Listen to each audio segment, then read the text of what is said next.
CDBG allocation I've ever seen proposed. I cannot believe that areas with the highest rates of poverty have been essentially excluded from this allocation when this is a poverty-driven program. How can we justify not funding CD8 whatsoever? Is there not one shovel-ready project in CD8? That district has the highest rate of foreclosure in the entire region of the city of Los Angeles. My district is number 2 with the highest rate of foreclosure. We have an empowerment zone, an enterprise zone. What for if we're not going to supplement those efforts with CDBG money?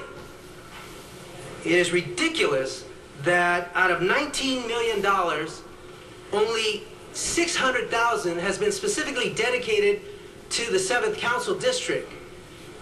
And of that, $100,000 of that is listed as a CD7, $200,000 is listed as a CD7, CD15 project, when in fact it's going to serve the entire city of Los Angeles. This is unconscionable. I absolutely support a continuance because it's egregious. Where's the statistical analysis on this? We have a mayor who has driven the GRID program on the basis of statistical analysis. Where's the poverty? Where's the gang violence? And then we allocated resources. With the redeployment of CDD resources, the reform at CDD, it's driven by statistical analysis. Where's the statistical analysis in this allocation? I guarantee you there is none, because there is no sense of equity in this allocation. If we support this, we are turning a blind eye to the poor people of Los Angeles in terms of how we treat them with equity, because we are not going to treat them with equity if this is the allocation that we provide. So I hope in the next several days that we make considerable changes in this allocation, or we find some other way to provide the equity that is not represented in this recommendation from Mayor Villaraigosa. Yes, members, I'll try to be toned down in terms of passion, but I want to get to the core issue that I am raising. What statistical analysis is attached to this report to demonstrate the equity of this distribution? Is there any? The process that was employed, council member, was that we looked at the criteria that was outlined in the HUD guidelines, which basically suggested that the city program the money primarily toward hard development costs and have projects that were ready to be initiated within a certain time frame.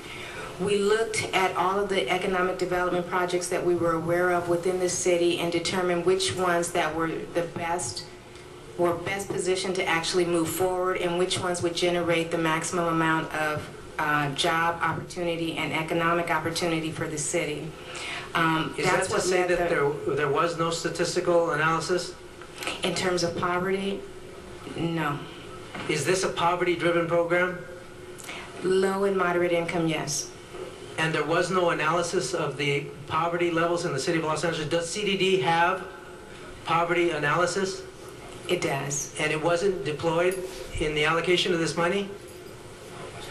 Did anybody from CDD reach out to me and ask me if there were any projects that were shovel-ready?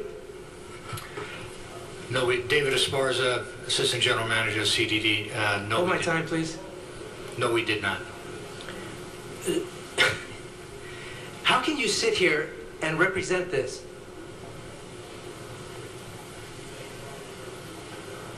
Hold my time, please. I'm waiting for an answer. Time's being held, and we will hold the time till we get the answer. We did an assessment of the shovel-ready nature of the projects and the jobs created. We did not look at it based upon distribution by census tract. We were looking at things, at projects, and so how did you find these shovel-ready projects? many of them were presented by the representatives in this group, both from the council office, the mayor's office, and other... So those that you chose to talk to?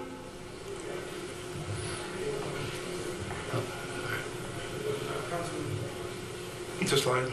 Councilman Steve Andrews from the Mayor's Office. The working team did go through a variety of conversations. There was a project from your district that was on the list, the Sun Valley Industrial Park, the Bradford landfill. That is not in my district. It was presented to be in your district. It turned out not to be. That is not in my district. Projects came in from a variety of By who? sources. I don't know. Council members, this is a joke. If we do not reevaluate this and redistribute this money based on poverty statistics, it's a shame. It's a shame. Isn't this his deputy? Shouldn't have to wait to the next allocation. Every allocation should have the same level of equity. I was just told this was his deputy.